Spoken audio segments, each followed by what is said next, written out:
Oi, galerinha! Sejam bem-vindos a mais uma aula de ciências. Eu sou a professora Sabrina e hoje nós vamos continuar falando sobre química, né?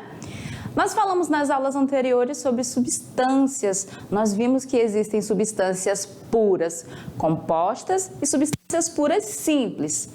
Lembram? Quando ela é simples, é porque ela é composta por átomos do mesmo elemento. E a gente até falou do exemplo do gás oxigênio e do ozônio, que são substâncias simples que são formadas somente pelo átomo do elemento oxigênio.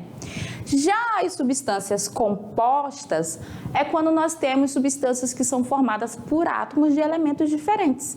E aí a gente usou como exemplo a água, que é formada por um átomo de oxigênio e 2 átomos de hidrogênio. Então são átomos de elementos diferentes formando uma só molécula de uma substância, por isso que ela é composta. Mas aí a gente só falou de substância pura.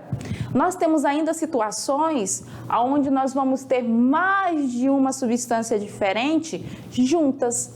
E quando a gente tiver essa situação, aí nós estamos falando de uma mistura. Vamos lá para a gente conhecer o que é mistura e suas características? Então, como nós estamos na segunda parte que fala sobre substâncias e as misturas, e nós já conhecemos as substâncias, hoje nós vamos falar sobre o que são misturas. Mistura é uma porção de matéria que corresponde à adição, olha só, de 2 ou mais substâncias puras.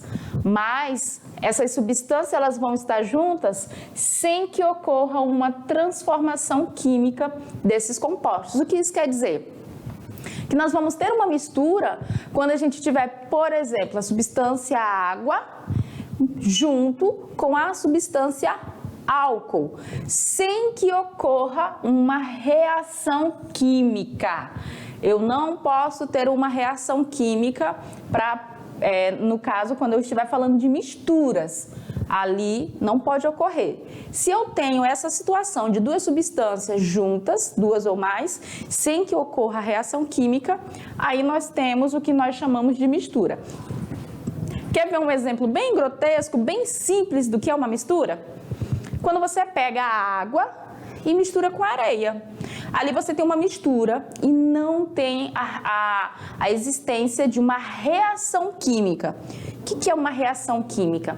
É quando a gente teria substâncias no início de um processo que, durante o percurso desse processo, elas começam a interagir e os átomos delas vão se reagrupando, dando origem a uma substância nova. Quando a gente tem essa situação, nós temos uma reação química. Aí nós não temos necessariamente uma mistura, tá? Então, mistura é quando esse processo não resulta na formação de substância nova. Quer ver outro exemplo? Lá na sua casa, você pega um copo com água e coloca uma colher de açúcar. O açúcar, se você mexer bem, dependendo da quantidade, ele vai dissolver totalmente. Você não vai conseguir visualizar o açúcar, mas ali não ocorreu uma reação química. É um processo químico? É um processo químico, mas não é uma reação, porque nós não temos a formação de uma substância nova no final desse processo. Ali nós também temos uma mistura. Tranquilo? Então vamos continuar lá no conceito para a gente entender melhor como que funciona. A partir do momento em que elas são adicionadas, deixam, obviamente, de ser consideradas puras. Então se eu tinha lá a água pura e o álcool puro, mas eu coloquei os 2 juntos, já deixa de ser pura, passa a ser mistura. Elas passam a ser substâncias componentes de uma mistura. As propriedades físicas das misturas, como a densidade e temperatura de fusão e ebulição, serão diferentes das substâncias puras envolvidas nesse sistema. Quer ver uma coisa legal? E vocês vão aprender lá no 2º ano do ensino médio, e é muito bacana, são as propriedades coligativas. Eu não vou aprofundar para vocês não ficarem, professora, não sei do que a senhora está falando, mas vamos aqui. Se você pega a água pura, tem lá H2O, tudo numa panela. E você começa a aquecer essa água. Quando ela chegar na temperatura de 100 graus Celsius, ela vai sofrer a mudança de fase, né? Ela vai começar a entrar no seu ponto de ebulição. Ela vai sair do estado líquido e vai para o estado vapor, estado gasoso, 100 graus Celsius. Porém, no entanto, todavia, se você tiver essa água e colocar, por exemplo, sal, a temperatura em que ela vai entrar em ebulição não vai ser mais 100 graus Celsius exato. Essa temperatura vai ser um pouco maior, né? Ela vai ser acima de 100 graus Celsius. Então, olha só, a propriedade da água diz que a água pura, ela solidifica em 0 graus Celsius e ela evapora, né, entra em ebulição em 100 graus Celsius, água pura. Quando a gente tem a mistura da água com o sal, já muda. As propriedades físicas dessa mistura são totalmente diferentes, porque a gente adicionou soluto no nosso solvente, que seria a água. Aí a temperatura de ebulição da água, desse solvente, ela vai aumentar, vai ser mais difícil que ela entre em evaporação, em ebulição.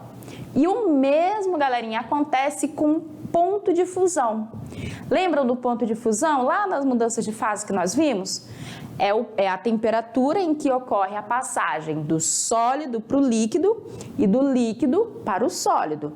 Sólido para o líquido quando eu estou aquecendo, líquido para o sólido quando eu estou resfriando. E aí, se essa água que é a 0 graus Celsius fazia essa mudança de fase, a ela a gente adiciona, por exemplo, o sal, faz uma mistura, essa temperatura também vai mudar. Ela já não vai ser mais 0 graus Celsius. Então, essa propriedade já indica que aquela água, ela não é pura. É fácil você visualizar? Digamos que você está no laboratório, tem um copo com água e o outro também com água. Um deles tem, digamos, açúcar misturado. Obviamente você pensa, professora, eu vou beber, o que for doce é o açúcar. Mas é um laboratório, nem tudo a gente pode provar. Se você quiser descobrir qual é a água pura e qual é a mistura, você pode colocar os dois recipientes para aquecer e um termômetro e acompanhar. Aquele que entrar em ponto de ebulição a 100 graus Celsius é água pura, porque a água, quando ela estiver misturada a outra substância, essa propriedade vai ser diferente, ok? Então vamos lá para a gente ver uma tabelinha que a gente trouxe para vocês com algumas curiosidades que são bem interessantes em relação às misturas. Vamos lá? Olha só, continuando sobre a água, para a gente entender como é que funciona. Ó, a água pura, ela tem uma densidade de 1 grama por centímetro cúbico, 1 grama por ml. O que isso quer dizer? Que 1 ml de água equivale a 1 grama de água.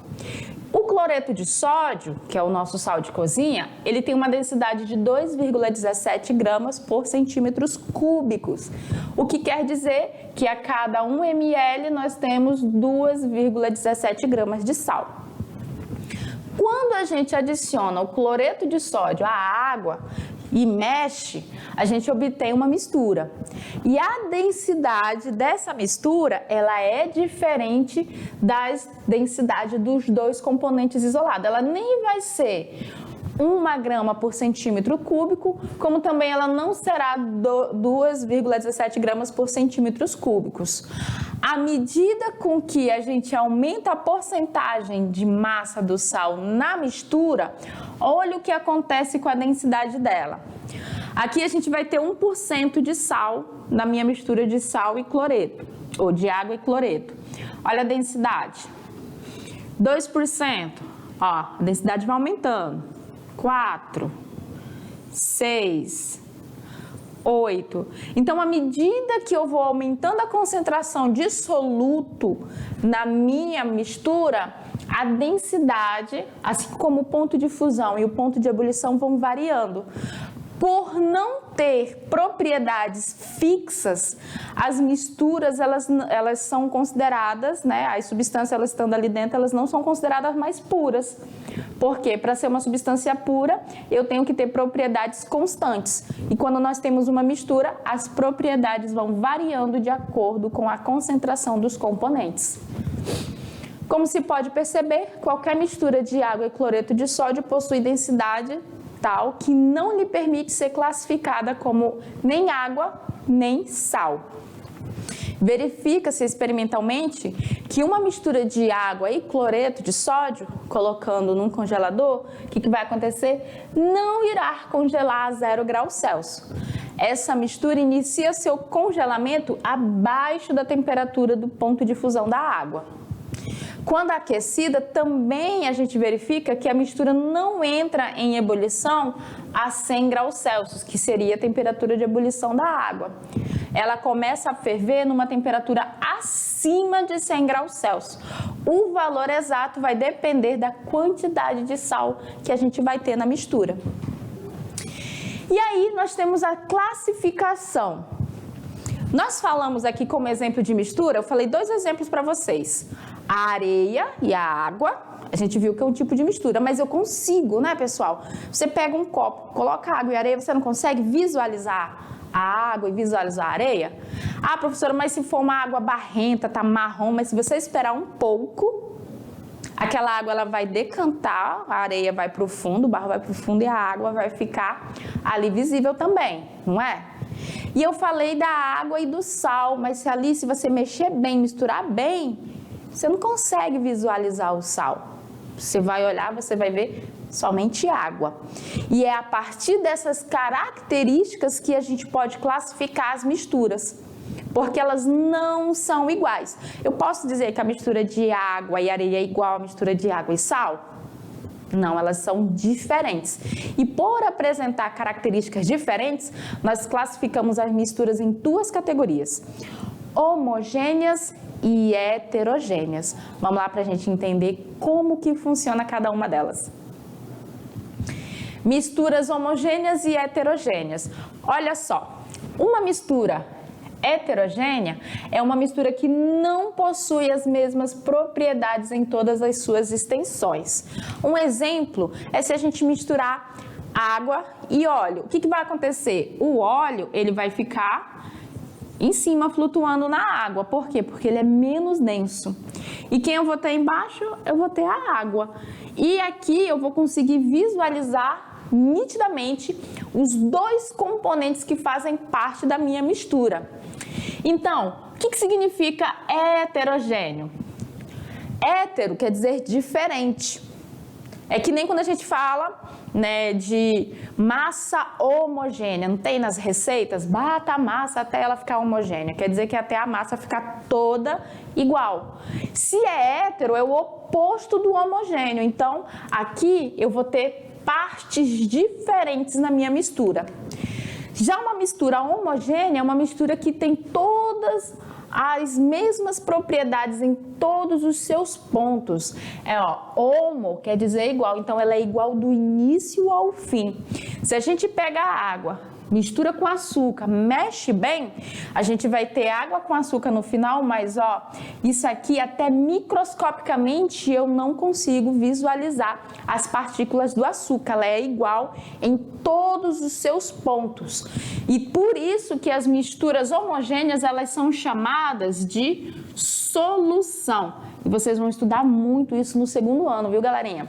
Solução. Professora, se eu filtrar aqui, eu vou conseguir retirar o açúcar? Não. Se eu colocar numa centrífuga para gerar, para separar, eu vou conseguir separar o açúcar da água? Não. Se eu pegar uma amostra dessa solução e levar para o laboratório para olhar no microscópio, eu vou conseguir visualizar o açúcar? Também não. Uma solução verdadeira, as suas partículas, elas são minúsculas e a gente não consegue visualizar nem em ultramicroscópio. Número de fases de uma mistura. Podemos definir fase como uma porção de uma amostra de matéria que apresenta as mesmas propriedades. Uma fase pode apresentar-se contínua ou fragmentada em várias partes. Uma mistura homogênea, ela vai apresentar sempre uma só fase. E uma mistura heterogênea, ela pode apresentar duas ou mais fases. Se a gente pegar, por exemplo, esse exemplozinho aqui, ó, óleo e água. Eu consigo visualizar o óleo e consigo visualizar a água. Eu posso dizer que aqui nós temos duas fases. Aqui, ó, eu só vejo uma coisa só, eu não consigo mais nada, e nem microscopicamente. Então, ela tem uma fase. Por isso que ela é uma solução, uma mistura homogênea. Número de fases de uma substância pura. Professor, mas a substância pura forma fases? Já que eu estou falando que as fases elas só ocorrem quando tem substâncias misturadas, não é bem assim. Ó, vamos considerar um frasco contendo água líquida. Pensa num copo. O conteúdo desse frasco possui as mesmas propriedades em todos os seus pontos e, portanto, existe apenas uma fase presente, tranquilo? E se eu tenho somente água, eu tenho uma substância pura. Mas o que acontece se a gente pegar e colocar gelo? Temos duas pedrinhas de gelo aqui. Eu vou ter a mesma substância lá dentro, eu tenho somente água, só que visualmente eu vou ter propriedades descontínuas, eu vou ter uma fase sólida e uma fase líquida. Então, a gente chega na conclusão que uma amostra de substância pura, em que ela esteja em diferentes estados físicos, no caso ali estava no estado líquido e no estado sólido, haverá mais de uma fase. E cada estado físico presente corresponde a uma dessas fases. Então aqui, ó, eu vou ter duas fases. Quantos componentes eu tenho aqui? Eu tenho um componente só, uma substância só, que é a água. Só que essa água ela está em dois estados físicos, um estado líquido e um estado sólido. Então, o meu sistema apresenta duas fases, uma fase líquida e uma fase sólida. E resumindo o que nós vimos que uma amostra de matéria ela pode se apresentar como substância pura. Nesse caso, nós temos as substâncias puras simples e as substâncias puras compostas. Nós podemos ter a substância pura homogênea, quando ela se encontra em apenas um estado físico. Digamos, nós temos um copo com água, somente água, ela é uma substância pura homogênea. Nós temos as substâncias puras, que pode se apresentar de forma heterogênea, quando ela se encontrar em mais de um estado físico. Aí entra o exemplo do copo de água com gelo. Eu tenho só substância pura lá dentro, água, porém ela está na forma, o seu sistema é heterogêneo porque ela se encontra no estado líquido e sólido ao mesmo tempo. E nós temos também que a matéria ela pode se apresentar como misturas, que é quando nós temos duas ou mais substâncias puras que estão ali juntas e não ocorre transformação química. E aí a gente tem as homogêneas, que são aquelas que formam solução, que apresentam as suas propriedades iguais de uma ponta a outra, e nós temos as heterogêneas, que são aquelas onde nós conseguimos visualizar ou elas apresentam as suas propriedades sem ser igual de uma ponta a outra. Um exemplo aqui, pessoal, da heterogênea que pode ocorrer de você se enganar visualmente é o sangue. Ah, professor, mas o sangue é homogêneo, se eu corto o meu dedo eu só vejo um líquido vermelho.